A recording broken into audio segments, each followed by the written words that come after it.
Jessica. Very exciting today to talk about two areas where I'm very passionate about: education and healthcare. And of course, these are two areas that impact all of our lives, but there's another reason why we need to focus on these, and that is this number, 77%. And what that represents is the percentage of the state's budget that we spend on just these two areas, education and healthcare. This is the most recent state budget breakdown, and you can see if you eliminate debt service and a few other categories like public safety, the great majority of all spending is education and healthcare. You'll see the same kind of breakdown at the local level. How about at the federal level? This is a chart put together by the Congressional Budget Office, and it divides federal spending over the long-term projections into healthcare and everything else, excluding interest. And as you'll see, the everything else category is sustainable. It actually goes down over time. That includes Social Security, defense, and everything else. Healthcare is the biggest challenge facing our country. It's unsustainable in the increasing cost, and it's truly, and some of our military leaders say, it's a national security issue if we don't get a handle on these costs. So that's what I want to talk about today. What's the future and how is technology helping us address these two important issues? First, we'll start off in education. We've got these two problems in a typical classroom, and these faces indicate what they are. Teachers are the most important variable in education. There's really no dispute about that. But we're giving our teachers an almost impossible task because we have in this group of an average classroom, we have a group over here, we call them the board, because they're board stiff. It's the fourth or fifth time they've heard the teacher explain this topic. They're probably going on to higher education, and they're not challenged at all. And on the other side of the room, we have the bewildered, those that probably are struggling even to read, and we're asking them to try to figure out a math word problem. They're completely lost. And so a teacher has this great spread of abilities, and we expect them to try to differentiate their instruction. Very difficult task. What happens to these kids? Well, they end up dropping out. Now, I'm always amazed. We expect those that are way behind and can't read to drop out, but what we don't expect, some of our smartest kids. I can't tell you how many kids I've found that are dropouts that have unbelievable SAT scores because they were born. Well, technology has an opportunity to make some huge changes in that. Digital learning is the newest breakthrough. We've thrown money at education for many, many years. We've put satellite dishes in all our schools. We have whiteboards. But nothing really has fundamentally changed what we're doing in education until now. This is the motto of the Florida Virtual School, and it truly signifies what you can do anytime, any place. That means is you digitize education. You have a portable mobile device like this in every child's hands that has built-in internet access. So truly, whether they're at school or at home or on the bus, they can be learning, doing work. Any style, that means that we all learn differently. Some people want to read the instructions. Some people just want to tear into it and figure it out themselves. Wouldn't it be amazing if every lesson was taught to us in our own learning style? Well, you can do that. And this is a highly personalized, student-centric method of delivering instruction. So it can be personalized to every child's style. And then you have any pace. That means, and this is what fundamentally changes everything, it's a competency-based model. Right now we have a model where the variable is the amount of learning that takes place, and the constant is the amount of time. So you're in this class for X number of hours, and unless you dramatically fail it, everybody moves on, regardless of how much they actually learn. This has the capability of changing it around to where the constant is the mastery of the subject, and you don't move forward until you're at that point. And so the time is the variable. And with technology and digital learning, you can do that, and that truly is a game changer. So let's talk about a few examples. Now, you may have seen in the newspaper recently, and I think this is shaking up the higher education world, both Stanford and MIT have announced broad initiatives to put classes online for free. So a kid in, not just in rural Georgia, a child in India could take a class in statistics from MIT. Now for a small fee, they actually will give you a test and send you a certificate. Can't get a diploma for free. You're missing out on the college experience and the interaction with a lot of the teachers, but you can get a certificate that that child can take to their employer and say, do you know statistical modeling? So yeah, I've got a certificate from MIT. That's the future. Khan Academy. Many of you have probably heard of Khan Academy. Talk about leveraging great teachers. One teacher, over 50 million lessons, 3,000 videos. The kids all over the world are watching innumerable subjects, primarily math, but many other subjects as well. This individual, Sal Khan, was underwritten by Bill Gates and Google. They say, you quit your day job, you need to do this full time because this is amazing stuff. It's available for free. And I believe that might be the new model where you have philanthropists. Tons of money is going to be donated to charity over the next 20 years. A lot of it's going to be going to education. We're going to have unbelievable amounts of resources online for free. YouTube.com/education is looking at that. You can go and look by subject and by topic, and they are pulling the best of the free resources from the web and organizing them for you. So teachers that are struggling, they need to explain a concept to these two kids and another concept to these two kids, can use these and say, I'm going to work with you for a few minutes, and then Jill and Johnny, you go watch these videos, and then I'll come spend some time with you. Very powerful. Carpe Diem, a school in Yuma, Arizona, out in the middle of nowhere, very rural area, not a high wealth district, founded by someone who used to live in Georgia, a Marine who was also a Baptist minister, I believe, that lived here in Georgia, went out there, created this school, 240 students, 6 teachers. It's a blended model, and that's very important. It's not all on the computer. They have in-classroom teachers, and they have remote teachers. And they use, half the time the kids are on their computer working online, half the time they're in the classroom. They have had the best improvement in test scores in the state of Arizona.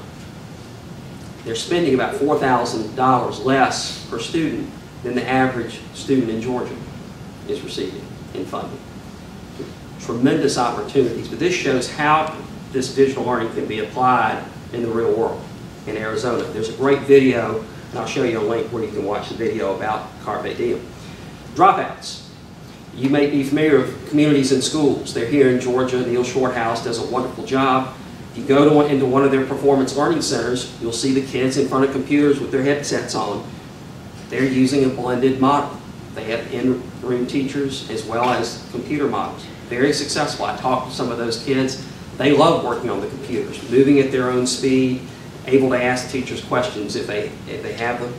Magic Johnson was just in town a couple of weeks ago, announcing he is coming in with his Magic Johnson Learning Centers into Georgia to provide the same types of dropout prevention programs. But he truly believes that these kids are bored with the traditional program, something different and innovative is going to encourage them to stay in school. So there are lots of different models out there, lots of things that are happening. What are we doing in Georgia? We've done a lot. Just in the last couple of years, we've passed some key policy changes that really have broken down a lot of barriers for digital learning to flourish. We got rid of seat time regulations in high school. So now going forward, if you're in high school and you can finish a course in 10 weeks instead of 12 weeks, you can go ahead and take that end-of-course test and move on to another class. If you need more time, you can take more time. Online clearinghouse. This is an opportunity for charter schools and school systems to put their classes online for anyone in the state to utilize. We currently have the Georgia Virtual School that has a tremendous array of some middle school and nearly all high school classes, AP, nearly every foreign language. We have 3 virtual schools that are operated by school systems, Cobb, Forsyth, and Gwinnett. That's only now available to their own students. With this clearinghouse, they'll be able to offer those classes to everyone in the state. So imagine a kid in South Georgia, in Little Wissy, who wants to go to Georgia Tech, has to take physics. Unfortunately, in a lot of our high schools, we don't have a certified physics teacher. What's he going to do? Well, you can go onto the online clearinghouse, pull up Physics 101, and probably find 5, 6, 7 different options. Sign up for a Gwinnett County physics class taught by a Gwinnett County qualified certified teacher and get that credit that he needs. Now think of the economic development opportunities. Right now, other cities like Charlotte are using this against us. Say, we've got a great K-12 education system. Georgia, not so much. You need to move your company to North Carolina. Well, now we legitimately can say, come to Georgia where every child in the state has access to a Gwinnett County quality of education. Now, again, when we say virtual, these virtual classes, virtual schools, in Georgia, there is a Georgia certified teacher at the other end. It's not just a computer.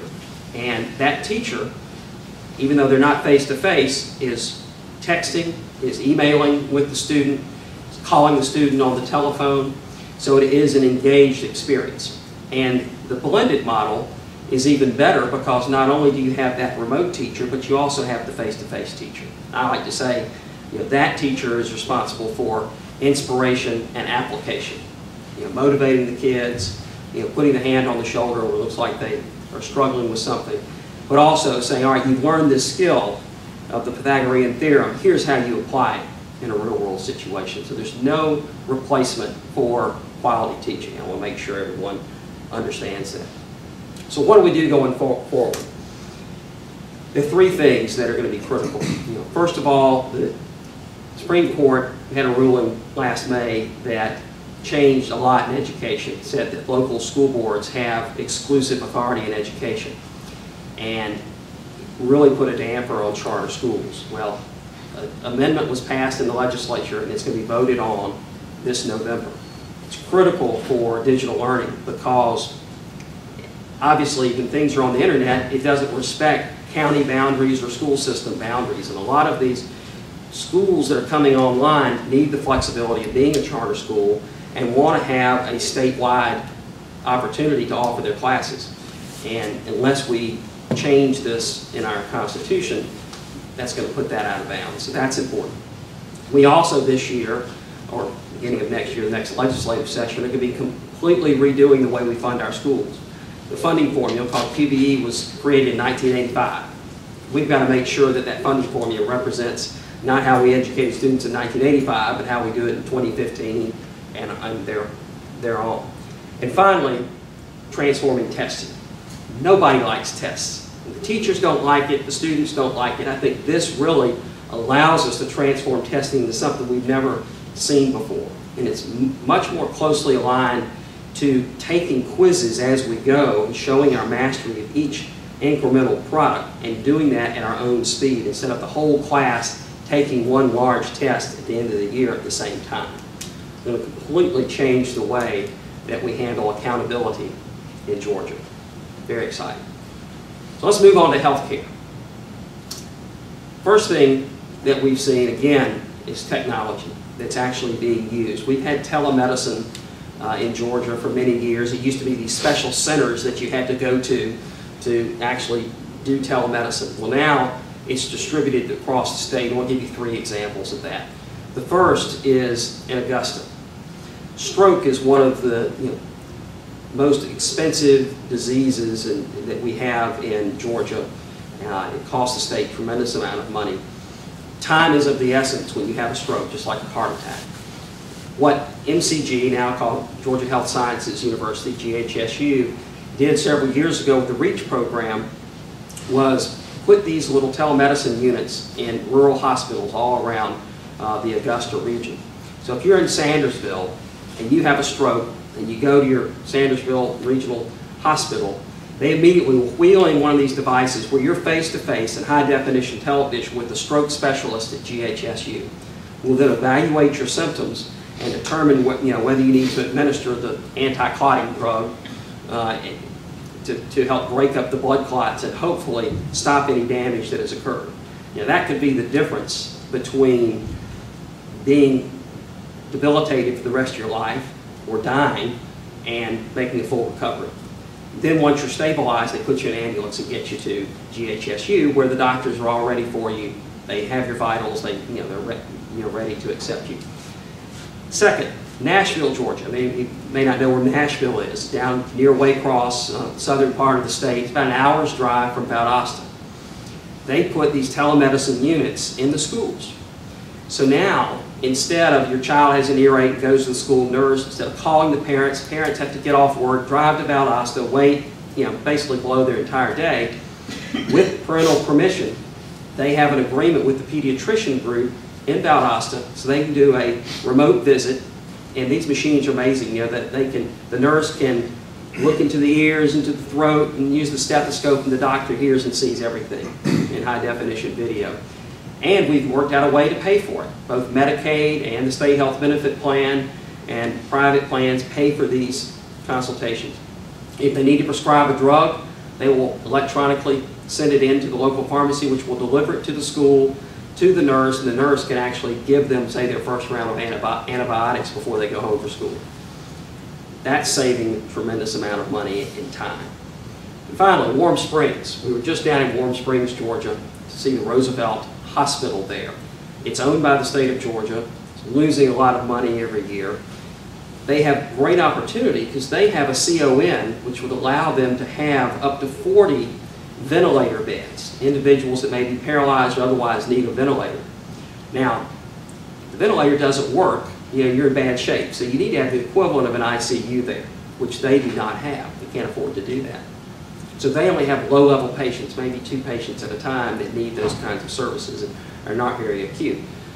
But if we use telemedicine, you can have a tele-ICU with one of our regional hospitals, and they're talking about doing this, whereas they can provide that oversight and allow them to expand the capacity to utilize those beds, which would have a huge revenue impact on that hospital and completely turn around. Much better, providing people that live in that area a place to be taken care of that's much closer to their families. Great opportunities. Let me move on to regenerative medicine. This is really the most exciting. A lot of these things are still in the nascent stages, but it's exciting to think what medicine's going to do in our lifetime. This is from National Geographic. Sorry, it's sort of a gory picture. This is a picture of a fireman, interestingly enough, that was severely burned over most of his body, second-degree burns. There's a technology that's been developed called the skin gun, where they take the sample of your skin, mix it up. I don't know how they do that. I'm not a doctor, but they turn the skin cells back into stem cells, and then they spray it on the wound area, and it encourages regrowth of the tissue. The top picture is right after the injury. The bottom picture, and you can watch the video, I'll give you a link, is 4 days later. Completely healed, no scar tissue. Now, if you've ever seen someone, it's horribly disfiguring to have a burn. But even more important than that, what's the danger is infection. And so when you're healing this quickly, the danger of infection goes way down. That is in trials right now. It's only good for second-degree burns, not third-degree burns. But still, that's a tremendous advancement. It's hard to see this picture. This is on the left, it's a picture of a monkey who's been paralyzed from its waist down. On the right is a picture, that's the control monkey. The right is a picture of a monkey who was also paralyzed from his waist down. But they went in right after the injury and injected at the point of injury a polymer and stem cells. These are adult stem cells. These are not the embryonic stem cells that are so controversial. And so there's not going to be any rejection if they're your own cells. So the stem cells encourage regrowth of the spinal cord, which had been severed, and the polymer reduces the swelling. Actually, it's not necessarily the injury that causes the paralysis. Oftentimes, it's the swelling after the injury that kills off a lot of the nerve cells and results in the paralysis. So if you can control the swelling, you can reduce the injury. Well, you can watch the video. This is from a TED Talk. That monkey, 2 weeks later, is running on a treadmill. Now imagine how exciting that would be if you'd been paralyzed. That we might have the ability sometime soon to regrow spinal cord tissue to help people who have been paralyzed walk again. There are many other examples. One is here in Georgia. Steve Stice is a scientist at the University of Georgia, and he is really working with adult stem cells. They've developed a way using stem cells to develop engineered bone, which encourages rapid healing of breaks. The military is very interested in this. Someone breaks breaks a bone out in the field, they want to be able to heal and get them back into battle quickly. But of course, imagine the impact on football. Good news and bad news. Our starting quarterback broke his leg yesterday, but he'll be okay for Saturday. Truly amazing breakthroughs. There's an example of a little girl who had cancer of the throat, and all the doctors had told her, told her parents, take her to Disney World. She's probably got 3 to 6 months to live. We can't operate because we have to take out her trachea, and we can't do it. And one doctor said, I think we can help her. They took bone marrow and used this a matrix of cells to create what looked like a windpipe, a new trachea, put these stem cells on top of it, and actually literally regrew a trachea, took out hers with the tumor, put the new one back in. She's living today. Now, there have been 4 or 5 different examples. If you Google this, you'll see examples of people that have had their trachea or voice box replaced and literally regrown new ones. And remember, it's your own cell, so it's not going to be rejected. Truly amazing what is going on. If you think about what the possibilities are here in Georgia, diabetes, one of the most expensive diseases that we have here in Georgia. Imagine if we could regrow islet cells in the pancreas that could then start producing insulin again. You could cure diabetes.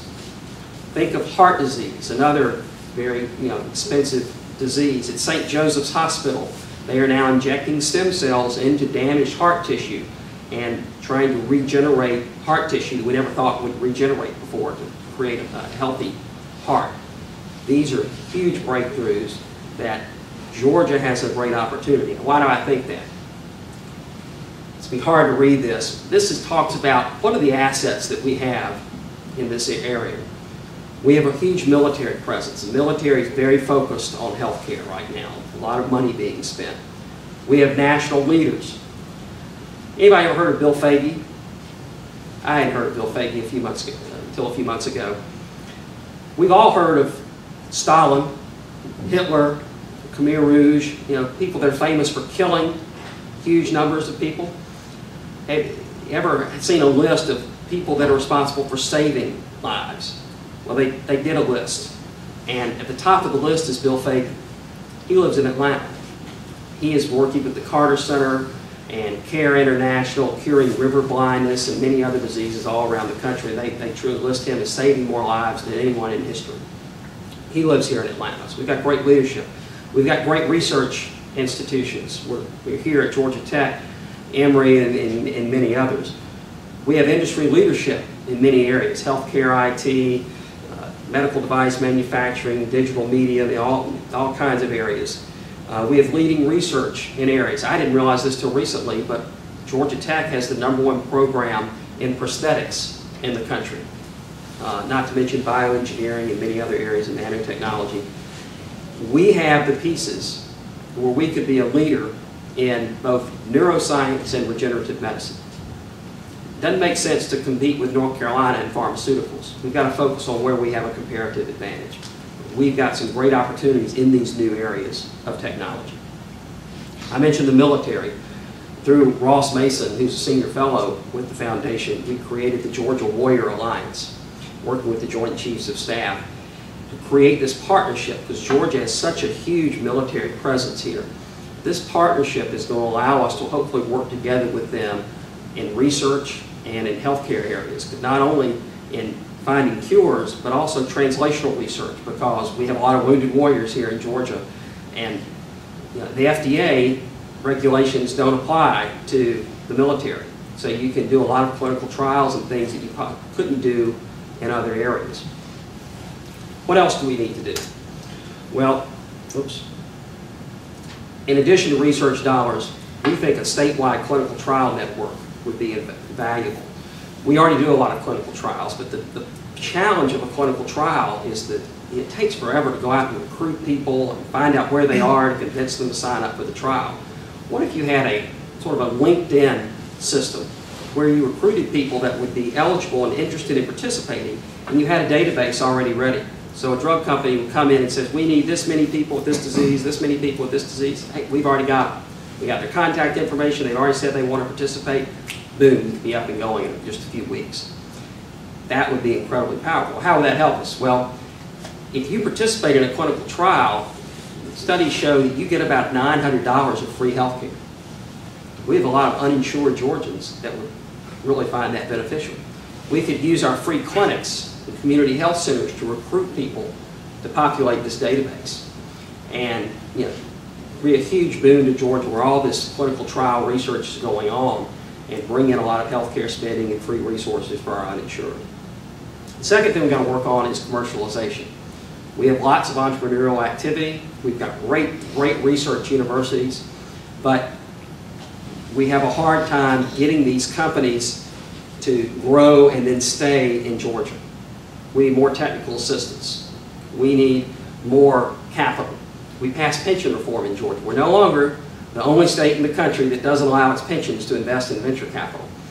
But that's good primarily for taxpayers and the pension beneficiaries. It's fiduciary responsibility.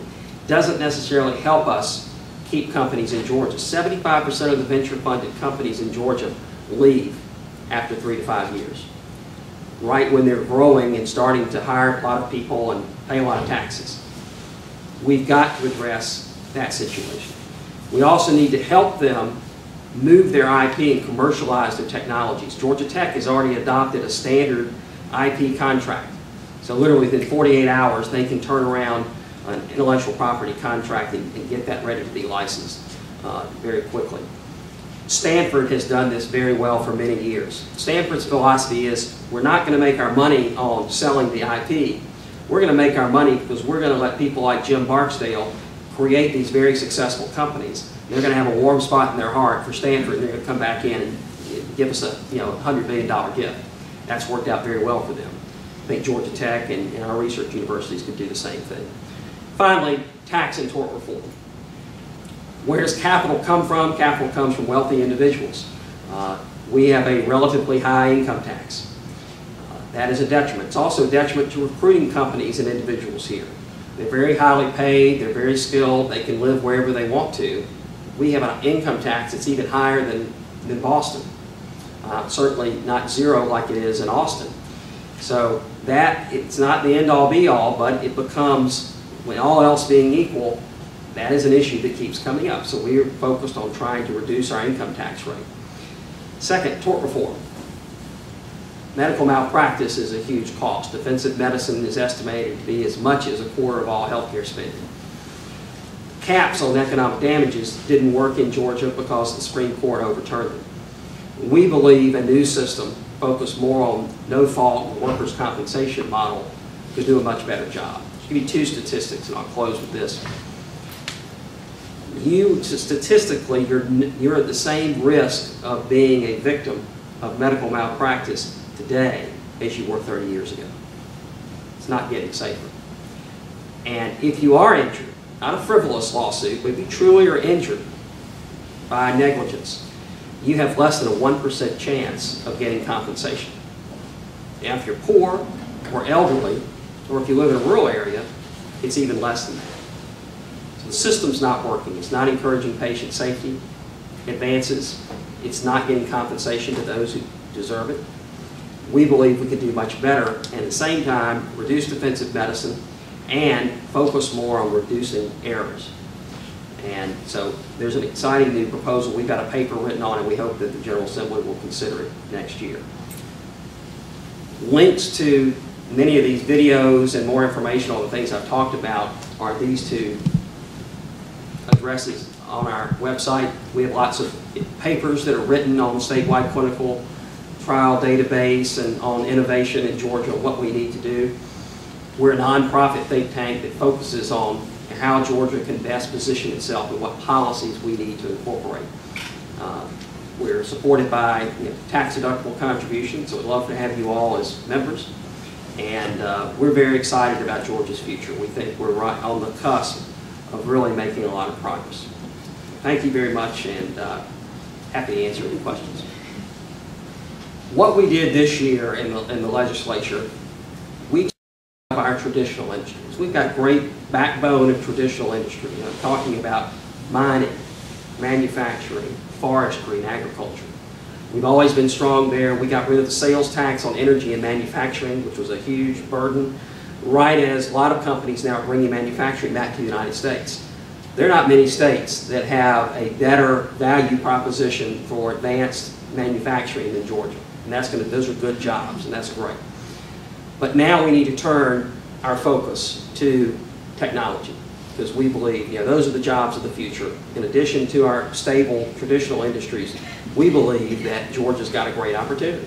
There's no reason why we shouldn't be as successful as Boston and Austin and some of these other cities. We've got, like I said, we have the assets. I think there are a few things we can do from a policy perspective. K through 12 education is a factor there, because not only would they argue, you've got the, come to Boston, we've got a lower income tax, but also we have some of the best public schools in the country. So you don't have to, figure out where you're going to move or send your kids to private school. In Georgia, that's an issue, and I think we've got to address that. That's an economic development issue. But I think that it's not any one or two things. I think there are a few minor adjustments that we can make to build on our strengths. And we need to market ourselves better too. Branding the state. I mean, the guys at Research Triangle were brilliant.